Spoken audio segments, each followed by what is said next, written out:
తీసుకొని పోయి జాయిన్ చేయడం అటువంటివి మేము చేయగలం.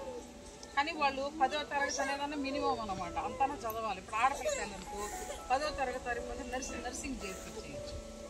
మోపిల్లకాయలకు వాళ్ళకి తగ్గ వాళ్ళు ఉన్న హుషారుని బట్టి వాళ్ళకి ఆసక్తిని బట్టి వాళ్ళు మేము అటువంటి వాటిలో చేర్చేయాలి. కాబట్టి మీరు చేయాల్సింది ఏంటంటే తల్లిదండ్రులు గాను అవ్వ తాత గాను మీరు చేయాల్సింది ఏంటంటే వాళ్ళని బడులకు పోనీ, అది మీరు డిసైడ్ అయిపోవాలి. మీరేంటంటే ఇంట్లో బిడ్డలు చూసుకోవచ్చు, నేను మరి కావాలి అనుకొని అట్లా ఆపేది. నువ్వేం చేస్తున్నావు అమ్మాయి? నువ్వేం చేస్తున్నావు ఇంట్లో? ఇప్పుడు అటువంటి గర్ల్స్ ఏం చదువుకోలేదు కదా నువ్వు,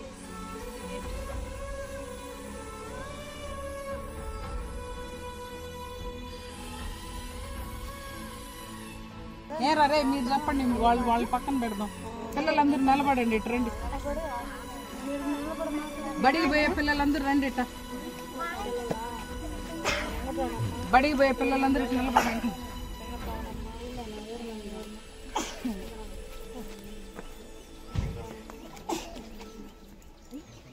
నిలబడండి లైన్ ఇటు ఆడాడుతున్నారు, దాడుకుంటున్నారు ఒకరి కల్లా. నువ్వు పోవడంలే స్కూల్కే? నువ్వేం చేస్తుంటావు? మరి నేను అడిగేది అదే కదరా, బడికి ఎవరెవరు పోతారు? నేను అడిగేది అదేరా. నేను ఏ భాషలో అడిగినాను రా మిమ్మల్ని? మీరందరూ బడికి పోతున్నారు, సరే. మిమ్మల్ని హాస్టల్లో పెడితే మీకు ఏమి ఇబ్బంది? తిరగండి రైటా మేడంతో మాట్లాడండి. హాస్టల్ అంటే ఎట్లుంటుంది తెలుసా?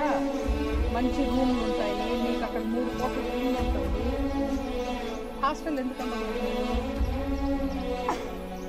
నేను తీసుకొని పోయి ఒకరోజు మిమ్మల్ని నేను బండిలో తీసుకొని పోయి చూపిస్తాను, ఉంటారా మీరు?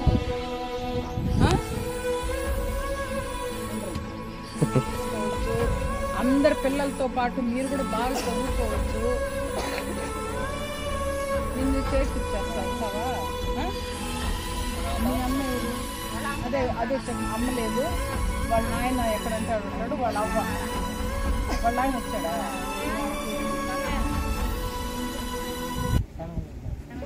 మీ అమ్మాయిని నేను హాస్టల్లో వేస్తాను, నీకేమైనా అభ్యంతరమా? ఓ ఆల్రెడీ మేడం గారు కాలు పెట్టించింది ఒక అబ్బాయికి, కాళ్ళు లేకపోతే. ఈ అమ్మాయి ఇటు చేంజ్ చెప్పి ఈ అమ్మాయికి చేతులు పెట్టిస్తుంది, మేడం హెల్ప్ చేస్తుంది. కదమ్మా అసలుగా